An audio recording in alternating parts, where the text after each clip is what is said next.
давленияның өмірлік 30 жылдық давление, ол енді өмірлік. Сол өкіметтің дәрісін ішіп жүремін ғой деп ойлап жүрген ғой. Сонымен менің спонсорым Астана жақта. Бұрын Арифлейнге бірге істегенбіз. Сол осылай деп айтты. Давление күшті көмектесе демейлі оны алайын деп алдым. Как витамин А мен спирулинаны алдым. Енді витамин А-ны іштім. Негізі давлением 200-220-ға дейін көтеріп кететін. 30 жыл әйтеуір кіші қызымды қалай босандым, сода маған жабысты осы давление. Құлағым шыңылдап тұратын, осы жататын, жатып қалатын. Анандай не қылып, жүрегің айнып, вообще 2-3 күнге дейін өз-өзіңе келе алмай қаласың, кейде бір давление көтереді.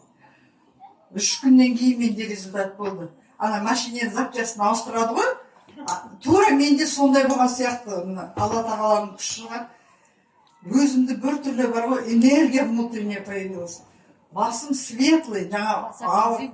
Иә, мына құлақ шыңылдаған өзіне бір қызық қол жаңа.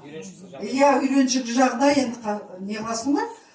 Прям до того такое состояние, енді ол айтып, енді жеткізе алмаймын енді. Кімде давление болса, елдерде давление болса, вообще ойланбай айтыңыздар. Мына витамарин, сол бір витамариннен менде сондай результат болды.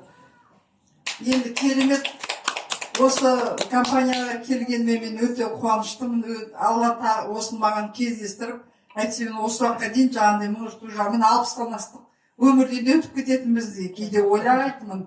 Осындай давлениеден ұйықтап тұрмай қапты деп. Аха көп енді сондайлар естисің ғой, сонда ойлайтын мен бір күн осы давлениеден мен де кететін шығармын деп. Жоқ, міне Аллаға шүкір, міне сіздермен қатар, жастармен қатар билеп жүрміз, приз алып жатырмыз, позитивныймыз. Өзімде өмірде ондай мынандай не емеспін. Ана давление ойлағанда өзің ойланып қаласың ғой енді. Балаларды енді немере сүйгің келеді, шөбере сүйгің келеді. Енді оның бәрі енді ол ойдың бәрі артта қалды. Осы жерге мен отырған барлық нәрселер бақыттысыздар.